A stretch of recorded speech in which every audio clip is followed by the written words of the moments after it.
Welcome dear students. आज हम regression and correlation के आखिरी कुछ क्वेश्चन हैं जिसमें स्टूडेंट्स को कुछ कंफ्यूजन होती है, वो मैंने आज समझाने हैं। उसमें सबसे पहला क्वेश्चन देखें, from the following data compute the two regression equations, also compute the values of correlation coefficient. यानी इस तरह का हमें कैलकुलेट किया हुआ डाटा दिया हुआ है, इसमें हमने कोरिलेशन कोफिशिएंट निकालना है। इस तरह के कुछ क्वेश्चन मैंने पिछले लेक्चर में भी समझाए थे, लेकिन ये लास्ट क्वेश्चन है एक्सरसाइज के, फिर ये चैप्टर हमारा कंप्लीट हो जाएगा। ये क्वेश्चन भी मैंने कहा बता दूं। इसमें सबसे पहले तो आपने देखनी है कि कैलकुलेशन हमें क्या क्या गिवन है।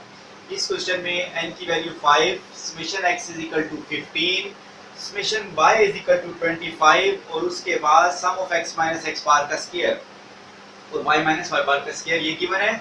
और इन दोनों के डेविएशन का प्रोडक्ट भी गिवन है, summation x minus x bar और y minus Y bar is equal to 13।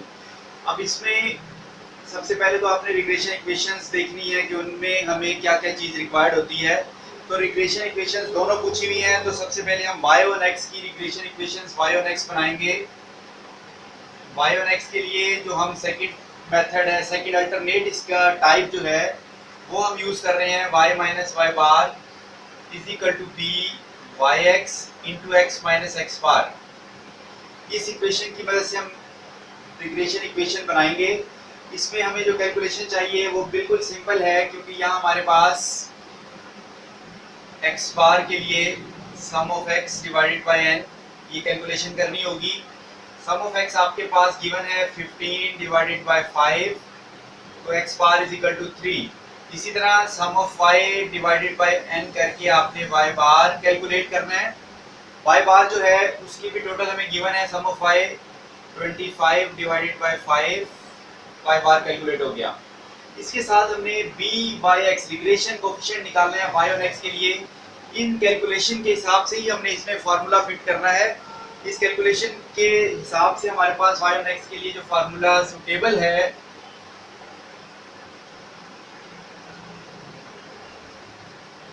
Divided bye y on x है, तो नीचे सम of x minus x bar का स्क्वायर इस्तेमाल करेंगे। ये रिग्रेशन कोएफिशिएंट हम इसी तरह कैलकुलेट कर सकते हैं, summation x minus x bar y minus Y bar का रिजल्ट है 13 और y on x के लिए x माइनस एक्स बार का आंसर है 10। तो इसको जब आप डिवाइड करेंगे तो ये आंसर हमारे पास b बाई x का आ जाएगा 1.3। अब हम easily regression equation y on x की कैलकुलेट कर सकते हैं। ये फर्स्ट इक्वेशन है। Now put the result in equation first। जो हमने फर्स्ट इक्वेशन y और x की बनाई है उसमें हम रिजल्ट पुट करेंगे।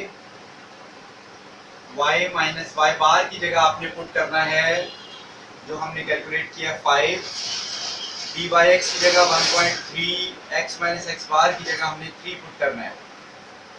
अब इसको मल्टीप्लाई करेंगे 1.3 को, ये थोड़ी सी कैलकुलेशन जो है ऑलरेडी मैंने यहाँ पे की हुई है, इसी को मैं डायरेक्ट पुट करता हूँ। y माइनस 1.3 को अंदर मल्टीप्लाई किया तो ये आ रहा है 3.9, y minus 5 is equal to 1.3x और माइनस ये 3.9। इसके बाद अब आपने क्या करना है, सिंप्लीफिकेशन बिल्कुल आसान है। तो इस 5 को आप इक्वल के दूसरी साइड पे लेकर जाएंगे, y एस्टिमेट हो जाएगी 1.3x माइनस 3.9 प्लस 5, इक्वल के दूसरी साइड पे आके ये प्लस हो जाएगा। तो 5 माइनस 3.9 ये हमारे पास 1.1 जो है y की रिग्रेशन इक्वेशन एस्टिमेट हो जाएगी प्लस 1.1। ये regression equation y on x। इसमें दूसरी इक्वेशन भी मालूम करनी है हमने, x on y की, और कोरिलेशन कोएफिशिएंट भी निकालना है। तो b by x के आंसर को हमने सामने रखते हुए याद रखना है इसको, क्योंकि ये कोरिलेशन के फार्मूले में यूज होगा। अब मैं x on y की इक्वेशन पुट करने लगा हूँ यहाँ पे, regression equation of x on y। ये देखिए, अगर x on y की इक्वेशन है तो उसमें भी हमें x minus x bar B X Y into Y minus Y bar, यहाँ हमने कैलकुलेट किया था x बार और y बार, उसके आंसर हम यहाँ साइड पे लिख लेते हैं कि x बार हम जो कैलकुलेट कर चुके हैं वो है 3 और y बार का आंसर हम कैलकुलेट कर चुके हैं वो है 5। और इसी तरह b बाई एक्स भी हमारे पास यूज होना है, इसको 1.3। अब हम इसकी वैल्यूज यहाँ पुट करने लगे हैं y on x में।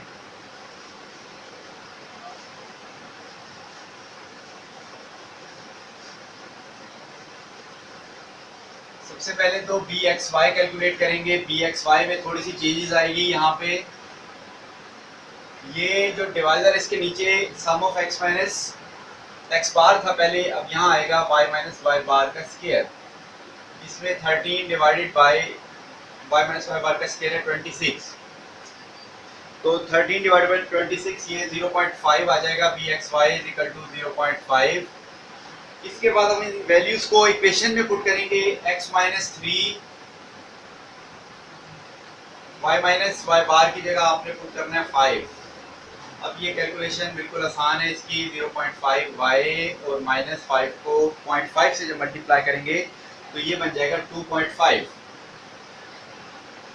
इसमें माइनस का 3 इसी तरह उसमें दूसरी साइड पे जाएगा इक्वल के, प्लस का हो जाएगा और 0.5 बाई 3 में से 2.5 है तो प्लस का 0.5। x हमारे पास एस्टिमेट हो गया 0.5 बाई, इसको मैं चेक कर रहा हूँ रिजल्ट्स इसके, क्योंकि अब हमने निकालना है रिग्रेशन के बाद कोरिलेशन कोफिशिएंट। कोरिलेशन कोफिशिएंट यहाँ पे हमारे पास दो तरीके हैं इसको फाइंड करने के। एक तो हम डायरेक्ट जो प्रॉपर्टीज है कोरिलेशन की उसको यूज करते हुए फाइंड कर सकते हैं। आर की एक प्रॉपर्टीज होती है कि correlation coefficient is the geometric mean of two regression coefficient. ये रिग्रेशन कोफिशिएंट्स का ज्योमेट्रिक मीन अगर फाइंड करें तो वो कोरिलेशन कोफिशिएंट बनता है। दो नंबर्स के लिए ज्योमेट्रिक मीन की ये बेसिक डेफिनेशन का फार्मूला होता है product of their root and nth root. यानी अगर 2 वैल्यूज हैं तो स्क्वायर रूट आएगा, 3 वैल्यूज हैं तो क्यूब रूट हो जाएगा। यहाँ पे हमारे पास दो रिग्रेशन कोफिशिएंट्स होते हैं, एक बी वाई एक्स है 1.3 और एक बी एक्स वाई है 0.5। इन दोनों को मल्टीप्लाई करना है पहले, फिर इसकी स्क्वायर रूट निकालनी है। तो ये इसका कोरिलेशन कोफिशिएंट आंसर आ रहा है 0.81। इसके अलावा आर का दूसरा फार्मूला भी है जो इन कैलकुलेशन से अगर आप बी निकाले बगैर कैलकुलेट करना चाहते हैं तो वो फार्मूला बनेगा sum of x minus x bar y minus Y bar divided by ये नीचे स्क्वायर रूट में। ये फार्मूले इसमें याद रखना बहुत ज़रूरी है, तो सवाल बहुत आसान हो जाते हैं कोरिलेशन के अगर आपको ये फार्मूले याद हैं। इन फार्मूलों को आप लिख कर याद करें, बिल्कुल आसानी से आपको याद हो जाएंगे। इसी तरह का एक और क्वेश्चन है मैं बताता हूँ कोरिलेशन कोफिशिएंट से रिलेटेड। ये देखिए इसमें हमें गिवन है calculation n is equal to 10। Question number 2 कर लेते हैं आज के लेक्चर का। n इज इक्वल टू 10 है। उसके अलावा जो कैलकुलेशन है summation x 700, summation y is equal to हमें गिवन है 1550 1550। उसके बाद इसमें sum of x minus x bar का स्क्वायर इज इक्वल टू 120। इसी तरह sum of y minus Y bar का स्क्वायर इज इक्वल टू, इसका भी हम आंसर लिखेंगे 300। उसके अलावा कोरिलेशन कोफिशिएंट पे इसमें आंसर गिवन है। Correlation coefficient r is equal to ये हमें गिवन है 0.8। अब इसमें पूछा हुआ है find the estimated value of y when x is equal to 80। First part में find the estimated value, find करना है आपने एस्टिमेटेड वैल्यू ऑफ y की वैल्यू एस्टिमेट करें when x is equal to 80। यानी क्वेश्चन इस तरीके से है। एक सवाल पहले भी इस तरह का आया था, उसमें भी इन्होंने रिग्रेशन इक्वेशंस का नाम नहीं लिया था, सिर्फ एस्टिमेटेड या प्रेडिक्टेड वैल्यू y वेरिएबल की या x वेरिएबल की पूछ सकते हैं। उनमें से एक वेरिएबल की वैल्यू आपको गिवन होगी। अब y की एस्टिमेट करनी है तो इससे ये जाहिर होता है कि रिग्रेशन इक्वेशन अगर y और x की बनेगी तो y की वैल्यू एस्टिमेट हो सकेगी। तो इसमें हमें रिग्रेशन इक्वेशन फर्स्ट पार्ट में y और x की बनानी है।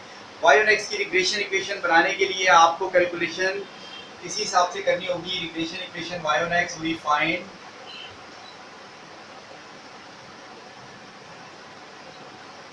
फर्स्ट पार्ट को सॉल्व करने के लिए आपको y और x ये रिग्रेशन इक्वेशंस बनानी है। इसमें देखिए इक्वेशन वही उसी तरह जो हमने पिछले क्वेश्चन में यूज की है, D Y X into X minus x बार।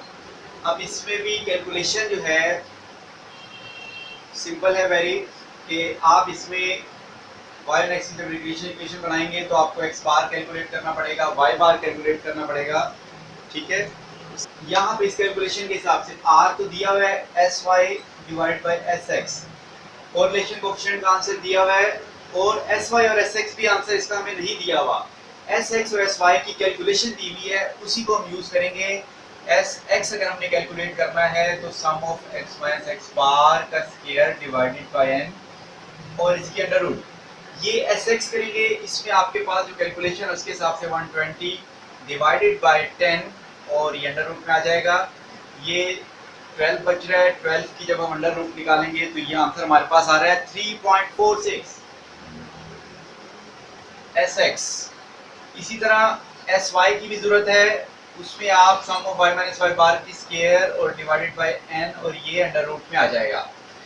यहाँ हमारे पास है 300 डिवाइडेड बाय 10, तो ये एस वाई अगर इसको डिवाइड करने के बाद 30 आएगा और उसकी आप जब अंडर रूट निकालेंगे तो वो आ रहा है 5.447। एस एक्स एस वाई दोनों कैलकुलेट हो गए हैं। अब हमारे पास जो बी के लिए थी रिक्वायरमेंट पूरी हो गई है, बी में हम कैलकुलेट कर सकते हैं 0.8 मल्टीप्लाई बाय एस वाई की जगह 5.44, ये राउंड ऑफ करके मैंने लिखा है, इसको आप एग्जैक्ट भी देख सकते हैं कि डिवाइड करके 477 तकरीबन ये आ रहा है, और एस वाई और इस तरह एस एक्स 3.46। मेन चीज़ है आपको इसका मेथड बताना, आंसर में कैलकुलेशन आप मजीद चेक कर सकते हैं। तो इसको जब आप डिवाइड करेंगे डी वाई एक्स को, तो ये सारी कैलकुलेशन 0.8 को 5.47 से और 3.46 में डिवाइड करेंगे तो तकरीबन ये आंसर हमारे पास बन रहा है 1.26। इस y और x इक्वेशन के लिए हमने b कैलकुलेट कर लिया। अब हमारे पास क्या रह गया है, अब हमारे पास ये दो चीजें, एक y बार और x बार, ये हमने कैलकुलेट करना है। x बार बिल्कुल आसान है, sum of x divide by n, 700 divided by n की जगह आप 10, तो x bar is equal to 70। y bar भी कैलकुलेट करना है, sum of y divided by n करके आप 50 डिवाइडेड बाय n की वैल्यू 10 है तो 155। ये y बार हम कैलकुलेट करेंगे। इसमें जो नई चीज थी वो एस एक्स है, स्टैंडर्ड डेविएशन। स्टैंडर्ड डेविएशन हमने किस तरीके से निकाला, ये फार्मूला हम एक पहले क्वेश्चन कर चुके हैं, उसमें स्टैंडर्ड डेविएशन का अनदर फार्मूला था, वो यूज किया। अब यहाँ पे ये यूज किया एस एक्स के लिए और ये एस वाई के लिए। ये दोनों फार्मूले आपने याद रखने हैं, मेन इसमें जिस तरह की कैलकुलेशन होगी हम उसी तरह का फार्मूला अप्लाई कर सकेंगे। अब आप पुट करेंगे इक्वेशन में y माइनस वाई बार की जगह 155, b बाई एक्स हमारा 1.26 और उसके बाद x माइनस एक्स बार की जगह 70। नेक्स्ट कैलकुलेशन बिल्कुल आसानी से आप कर सकते हैं। इसमें इसको मल्टीप्लाई करेंगे तो ये अप्रॉक्सीमेटली आंसर मैं यहाँ लिख देता हूँ कि इसको जब आप मल्टीप्लाई करते हैं तो 1.26x आता है, और 70 को जब 1.26 से मल्टीप्लाई करेंगे तो ये माइनस में 88.2। इसके बाद का स्टेप उसी तरह के 1.26x माइनस 88.2 प्लस 155, ये दोनों प्लस माइनस माइनस हो जाएंगे, तो आंसर हमारे पास प्लस में लास्ट में बच जाएगा इसका 66.8, क्योंकि हमने नेक्स्ट इसमें कैलकुलेट भी करना है 66.8। अब नेक्स्ट एस्टीमेट में हमने करना है estimated value y when x is equal to 80, तो लास्ट में आप यहाँ लिखेंगे जी put x is equal to 80, x की कीमत 80 हमने पुट करनी है। 80 आपने 1.26 के साथ x की जगह 80 इसको आपस में मल्टीप्लाई करना है, जो आंसर आएगा आपने उसको 66.8 में प्लस कर देना है, तो ये आपके पास रिग्रेशन इक्वेशन y और x की आ जाएगी। इसी तरह हम रिग्रेशन इक्वेशन x और y की भी कैलकुलेट कर सकते हैं। तो जब इसमें आप पुट करेंगे ये 1.26 x की जगह 80 आ गया, 6.8, ये स्टेप है लास्ट। इसको जब मल्टीप्लाई करके ऐड करेंगे तो एस्टिमेटेड इक्वेशन आ जाएगी, वैल्यू आ जाएगी y की जब x हमारे पास 80 है। इसी तरह हम इसको रिग्रेशन इक्वेशन x और y अगर करना चाहते हैं तो वो भी मैं यहाँ बता देता हूँ, क्योंकि रिजल्ट तो सारे अब यही यूज होने हैं, सिर्फ एक b x y में हमने चेंज करना है। इस इक्वेशन को x और y के लिए बनाते हैं। अब एस एक्स एस वाई के रिजल्ट हमें रिक्वायर्ड चाहिए, वो भी हम यूज करेंगे x बार y बार भी। रिग्रेशन इक्वेशन x और y x minus x bar is equal to B X Y into Y minus Y bar. अब आप बी एक्स वाई जो ये कैलकुलेट किया था दोबारा कैलकुलेट करेंगे। B X Y R multiply by, पहले एस वाई ऊपर था, अब एस एक्स ऊपर आ जाएगा और एस वाई नीचे आ जाएगा। ये कैलकुलेशन हम यहाँ यूज कर सकते हैं दोबारा इसको अरेंज करके। आर हमें गिवन है, जब आर गिवन होता है एस एक्स एस वाई भी गिवन होता है तो फिर हम ये फार्मूला यूज करते हैं। एस एक्स एस वाई हम कैलकुलेट कर चुके हैं 3.46 डिवाइड बाय 5.447। अब आप इसको मल्टीप्लाई करके इसके रिजल्ट चेक करें तो ये बी एक्स वाई तकरीबन आ रहा है 0.51। इसको आप चेक कर ले सकते हैं रिजल्ट्स को। अब हम इक्वेशंस में दोबारा एस्टिमेट कर सकते हैं एक्स की वैल्यू। एक्स बार हमारे पास 70 था, बी एक्स वाई 0.51 है, वाई माइनस वाई बार जो है 155। अब आपने 0.51 को अंदर मल्टीप्लाई किया 155 से तो ये आंसर बन रहा है 79 y ऐसे आ जाएगा माइनस 79 पॉइंट कितना आता है रिजल्ट इसका, ये बता रहे हैं जी 0.05 और ये 70 साइड पे आके प्लस हो जाएगा। तो x की वैल्यू एस्टीमेट कर सकते हैं 79.05 में आपने 70 से माइनस कर देना है तो ये आंसर आ रहा है माइनस का 9.05। अब आप इसको जो है एस्टीमेट कर सकते हैं। इस क्वेश्चन में भी पूछा हुआ था कि आप वैल्यूज x की एस्टीमेट करें जब y इज इक्वल टू 160, तो y इज इक्वल टू 160 में आपने यहाँ पुट कर देना है और इससे मल्टीप्लाई करके फिर आप रिजल्ट को माइनस करेंगे तो 72 पॉइंट समथिंग इसका आंसर आ जाएगा। क्वेश्चन है वो मैं बताता हूँ उसमें से एक question, correlation coefficient between the x and y। r हमें दिया हुआ है, स्टेटमेंट के जरिए लिखते हैं या वैसे आपको बता दें r का आंसर गिवन है r इज इक्वल टू 0.8। ये मैं डायरेक्ट लिख रहा हूँ, द वेरिएंस ऑफ x लिखा हुआ है आगे, variance of x is 16, variance of x जो है इज 16। इसका मतलब है इसको आप लिखेंगे s स्क्वायर x, ये इसका आंसर है 16। वेरिएंस को आपने स्क्वायर से डिवाइड करना है, स्टैंडर्ड डेविएशन होगा तो सिर्फ s लिखेंगे। एंड sxy और इसका कोवेरिएंस कंबाइन x और y का वेरिएंस स्टैंडर्ड डेविएशन दिया हुआ है, ये हमारे पास जो है 20, sxy is equal to 20। Find the standard deviation, find क्या करना है, standard deviation of y variable. अब ये शॉर्ट क्वेश्चन टाइप के सवाल इस तरह के बन सकते हैं कि आपने इसमें कुछ कैलकुलेशन दे दी है और कुछ हमने कैलकुलेट करनी है, तो इसके लिए भी आपको कोरिलेशन के फार्मूले जहन में रखने हैं कि किन फार्मूलों में ये चीजें अप्लाई होती हैं जिनकी मदद से हम मिसिंग वैल्यू को फाइंड कर सकते हैं। अब इसमें r का एक फार्मूला होता है कोरिलेशन का, r is equal to sxy divided by sx multiply by sy। हमारे पास sxy है, s स्क्वायर x sx नहीं है, तो आप sx अगर निकालेंगे तो 16 के अंडर रूट लेंगे 4, sx standard deviation of x आ गया। स्टैंडर्ड डेविएशन ऑफ y हमने कैलकुलेट करना है r की वैल्यू 0.8, sxy की वैल्यू यहाँ पुट करेंगे 20, sx की जगह 4, sy को आपने वैसे ही रहने देना है, ये sy को इक्वल की साइड पे लाएं ऊपर आ जाएगा और ये 4 5 से कैंसिल हो जाएगा और 5 डिवाइडेड बाय ये नीचे आकर डिवाइड हो जाएगा, तो यहाँ से हम sy का आंसर 5 डिवाइडेड बाय 0.8 ये अप्रॉक्सीमेटली 6.25। वीडियो को शॉर्ट करने के लिए थोड़ा मैं लेक्चर ये जल्दी जल्दी कवर कर रहा हूँ। लास्ट क्वेश्चन इसके बाद एक और आपको बताता हूँ। इस तरह हमने standard deviation of y variable calculate कर लिया। अब एक क्वेश्चन और है, उसमें हमने स्टैंडर्ड डेविएशन ऑफ मेरा ख्याल है x मालूम करना है, sx।